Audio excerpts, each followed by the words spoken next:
इस वक्त दुनिया के सभी बड़े नेताओं की निगाहें घड़ी पर टिकी हुई हैं। ट्रंप हो या नेतन्याहू, पुतिन हो या जेलेंस्की, मोदी हो या जिनपिंग, सब कल शाम 6 बजे का इंतजार कर रहे हैं। अमेरिकी राष्ट्रपति ट्रंप ने हमास को सीज फायर के लिए संडे शाम 6 बजे तक की डेडलाइन दी है।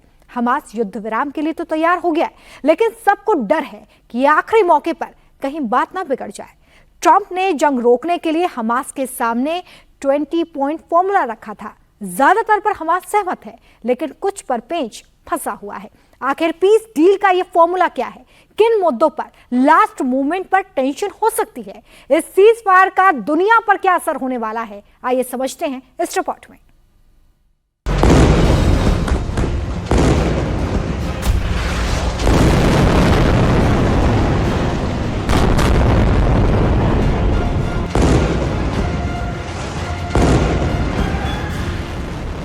I want to thank the countries that helped me put this together.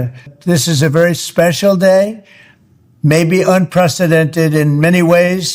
Thank you all, and everybody will be treated fairly. इस वक्त सारी दुनिया की नजर संडे शाम 6 बजे पर टिकी है। ट्रंप हो या नेतन्याहू, पुतिन हो या जेलेंस्की, जिनपिंग हो या मोदी, सबकी नजर 5 अक्टूबर शाम 6 बजे पर टिकी है। यही वो वक्त है जिसे लेकर अमेरिकी राष्ट्रपति डोनाल्ड ट्रंप ने हमास को अल्टीमेटम दिया था। ट्रंप के अल्टीमेटम ने असर दिखाया। हमास युद्ध विराम पर राजी हो गया। अगर हमास और इजरायल में सीज फायर हो गया तो इसका असर न सिर्फ यूक्रेन रूस युद्ध पर पड़ेगा, बल्कि दुनिया की जियोपॉलिटिक्स सिचुएशन में भी नए तरीके से अलाइनमेंट होगा। सबसे खास बात यह है कि ट्रंप ने अपने अल्टीमेटम का दिन भी उस तारीख के आसपास चुना जिस तारीख को आज से 2 साल पहले इस जंग की शुरुआत हुई थी। हजारों लोगों की मौत और अरबों खरबों डॉलर के नुकसान के बाद अब जाकर बात बनती दिख रही है। इस जंग की शुरुआत भी हमास ने की थी और जंग का खात्मा भी तभी हो रहा है जब हमास ने सीज फायर की शर्तें मानी। लेकिन इन 2 सालों में इजरायल और फिलिस्तीन के हजारों लोग मारे गए। 7 अक्टूबर 2023 को हमास के हमले में करीब 1,500 इजरायली और अलग अलग देश के लोग मारे गए। इजरायल के जवाबी पलटवार में पिछले 2 साल में 65,000 से ज्यादा फिलिस्तीनियों की मौत हुई, जिसमें हजारों बच्चे शामिल हैं। लेकिन अब हमास सीज फायर और बंधकों को लौटाने के लिए तैयार हो गया है। हमास को युद्ध विराम के लिए तैयार करने में सबसे महत्वपूर्ण भूमिका रही अमेरिकी राष्ट्रपति डोनाल्ड ट्रंप की। इजरायल के प्रधानमंत्री बेंजामिन नेतन्याहू से मुलाकात के बाद ट्रंप ने पीस डील के लिए 20 पॉइंट का फॉर्मूला सामने रखा। शांति के इस फॉर्मूले के साथ ही ट्रंप ने हमास को जो चेतावनी दी वो काम कर गई। ट्रंप ने हमास को बहुत लंबी चौड़ी धमकी दी। हमास को हत्यारा और मिडिल ईस्ट में जंग के लिए जिम्मेदार ठहराया। फिलिस्तीनी लोगों की मौत की जिम्मेदारी भी हमास के सिर ही डाली गई थी। लेकिन हमास को ट्रंप के अल्टीमेटम में जो मुख्य बात थी वो ये कि अगर हमास को ये हिंसा और खून खराबा रोकना है तो उसे सीज फायर करना होगा। ट्रंप ने बंधकों की रिहाई और मारे गए लोगों के शव वापस करने के लिए हमास को रविवार शाम 6 बजे तक का वक्त दिया। ट्रंप ने धमकी दी कि अगर हमास ने इस डेडलाइन को फॉलो नहीं किया तो उसके खिलाफ कहर बरपाया जाएगा। ट्रंप ने कहा कि हमास के पास ये आखिरी मौका है। अगर वो अब भी शांति समझौते के लिए तैयार नहीं हुआ तो उसका ऐसा अंजाम किया जाएगा जो उसने सोचा भी नहीं होगा। ट्रंप की धमकी काम कर गई। हमास ने ट्रंप की तरफ से रखे गए 20 पॉइंट फॉर्मूले की कई शर्तें मान ली। इसके बाद ट्रंप ने कहा कि हमास के स्टेटमेंट को देखकर लगता है कि वो शांति समझौते के लिए तैयार है। ट्रंप ने इजरायल से भी गाजा पर बमबारी तुरंत रोकने को कहा, जिससे बंधकों की सुरक्षित रिहाई सुनिश्चित की जा सके। ट्रंप ने कहा कि पीस डील सिर्फ गाजा ही नहीं बल्कि समूचे मिडिल ईस्ट के लिए बहुत जरूरी है। इसके बाद ट्रंप ने शांति वार्ता के लिए कुछ देशों का शुक्रिया अदा किया। खास बात यह था कि ट्रंप ने जिन देशों को थैंक यू कहा वो सभी मुस्लिम मुल्क हैं और इस पीस डील में वो बड़े स्टेक होल्डर हैं। I want to thank the countries that helped me put this together: Qatar, Turkey, Saudi Arabia, Egypt, Jordan, and so many others. So many people fought so hard. This is a big day. We'll see how it all turns out. We have to get the final word down in concrete. Very importantly, I look forward to having the hostages come home to their parents and having some of the hostages, unfortunately, you know the condition they're in, come home likewise to their parents, because their parents wanted them just as much as though that young man or young woman were alive. अब सवाल है कि Trump के इस peace deal फॉर्मूले में क्या खास बात है कि हमास सीज फायर के लिए तैयार हो गया। हमास और इजरायल के बीच 2 साल से जंग चल रही है।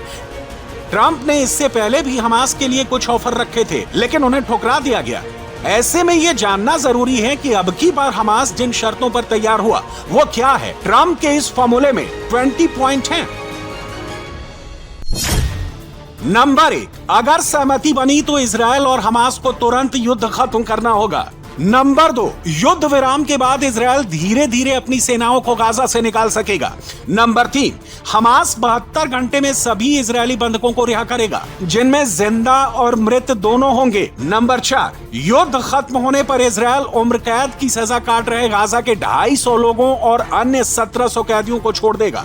नंबर 5, हर मृत इजरायली कैदी के बदले 15 मृत फिलिस्तीनी कैदियों के शव लौटाए जाएंगे। नंबर 6, गाजा से हमास के सारे ठिकाने और हथियार हटाए जाएंगे। नंबर 7, हमास और अन्य लड़ाके गाजा की सरकार में हिस्सा नहीं होंगे।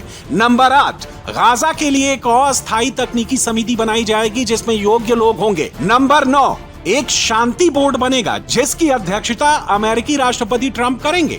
इसमें टोनी ब्लेयर और अन्य देशों के नेता शामिल होंगे। नंबर 10, यह शांति बोर्ड गाजा के पुनर्निर्माण और सुधार की योजना बनाएगा और उसका खर्च उठाएगा। नंबर 11, गाजा को तुरंत पर्याप्त मानवीय सहायता दी जाएगी। नंबर 12, गाजा में विशेष व्यापारिक क्षेत्र बनाए जाएंगे जिससे रोजगार बढ़ेगा। नंबर 13, किसी को गाजा छोड़ने के लिए मजबूर नहीं किया जाएगा, जो चाहे जा सकता है और लौट सकता है। नंबर 14, गाजा में सिक्योरिटी के लिए एक अंतर्राष्ट्रीय सुरक्षा बल की तैनाती की जाएगी। नंबर 15, गाजा में तैनात स्पेशल सिक्योरिटी फोर्स स्थानीय पुलिस को ट्रेनिंग देगी और उसकी मदद करेगी। नंबर 16, इजरायल और मिस्र की सीमाओं पर सुरक्षा मजबूत की जाएगी। नंबर 17, युद्ध खत्म होने तक हवाई हमले और गोलाबारी रोकी जाएगी। नंबर 18, अंतर्राष्ट्रीय संगठन गाजा में मदद और मानवाधिकार सुरक्षा की निगरानी करेंगे। नंबर 19, इजरायल और फिलिस्तीन के बीच शांति के लिए बातचीत शुरू होगी। नंबर 20, गाजा के भविष्य की योजना बनेगी जिसका मकसद गाजा में स्थायी शांति, विकास और बेहतर जीवन लाना है। So I just want to let you know that this is a very special day, maybe unprecedented in many ways. It is unprecedented, but thank you all, and thank you all to those great countries that helped. We were given a tremendous amount of help. Everybody was unified in wanting this war to end and seeing peace in the Middle East, and we're very close to achieving that. Thank you all, and everybody will be treated fairly. Trump ने cease fire के लिए 20 point का जो formula रखा है उसमें से ज्यादातर पर हमास सहमत हो गया है, लेकिन हमास द्वारा हथियार छोड़ने की शर्त पर पेंच फंस गया है। ट्रंप की युद्ध विराम की शर्तों पर हमास की तरफ से काफी डिटेल में जवाब दिया गया है। हमास ने इजरायल को नरसंहार करने वाला देश बताते हुए कहा कि फिलिस्तीनी लोगों की भलाई के लिए वो सीज फायर के लिए तैयार हुआ है। युद्ध विराम के लिए हमास ने ट्रंप और अरब मुल्कों का शुक्रिया अदा किया है, लेकिन हथियार सरेंडर करने की शर्त मानने को वो तैयार नहीं है। हमास ने कहा है कि वो गाजा का प्रशासन किसी फिलिस्तीनी समूह को सौंपने को तैयार है। इस प्रशासन का गठन फिलिस्तीनी लोगों की सहमति और अरब इस्लामिक देशों के समर्थन से किया जाएगा। हमास ने साफ किया है कि वो फिलिस्तीनी लोगों के भविष्य पर होने वाली चर्चा में शामिल होना चाहता है। हमास के पोलित ब्यूरो के मेंबर ने कहा है कि जब तक गाजा में इजरायली कब्जा खत्म नहीं हो जाता वो हथियार नहीं छोड़ेगा। हमास ने कहा कि हथियार के मुद्दे पर एक बार फिर से बातचीत होनी चाहिए। हम अपने हथियार भविष्य में फिलिस्तीनी राज्य को सौंप देंगे और जो भी गाजा प्रशासन करेगा उसके हाथ में हमास के हथियार होंगे।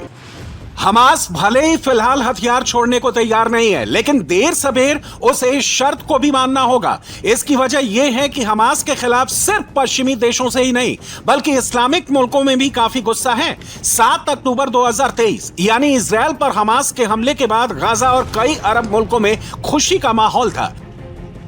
लेकिन फिर इजराइल के पलटवार के बाद गाजा पर जो कहर बरपा है, उसके बाद हर कोई शांति की उम्मीद कर रहा है। लाखों लोग यहां से पलायन को मजबूर हो चुके हैं। पूरी गाजा पट्टी तहस नहस हो चुकी है। पड़ोसी इस्लामिक देशों ने भी मदद करने से इनकार कर दिया है। इजराइल हमास जंग के 2 साल में गाजा में 66,000 लोग मारे जा चुके हैं, जबकि 1,70,000 लोग घायल हैं। मारे गए लोगों में 80% आम नागरिक हैं। इसके अलावा 20,000 बच्चों को भी अपनी जान गंवानी पड़ी है। हर महीने औसतन 540 बच्चों की मौत हो रही है। 22 लाख लोग अकाल का सामना कर रहे हैं। 19 लाख लोग बेघर हो चुके हैं। करीब 2 लाख इमारतें टूट चुकी हैं। गाजा के 75% हिस्से पर इजराइल का कब्जा हो चुका है। अपने बच्चों को भुखमरी से मरता देख अब फिलिस्तीन के लोग ही हमास के खिलाफ आवाज बुलंद करने लगे हैं। ये भी एक वजह है कि हमास को युद्ध विराम करने और बंधकों की रिहाई के लिए तैयार होना पड़ा है। मैं हमास से यही कहना चाहूंगा कि अब हम आपकी बकवास सहन नहीं करेंगे। ट्रम्प का शांति प्रस्ताव स्वीकार कर लो। ये सबसे बेहतर पेशकश है शांति समझौते के लिए।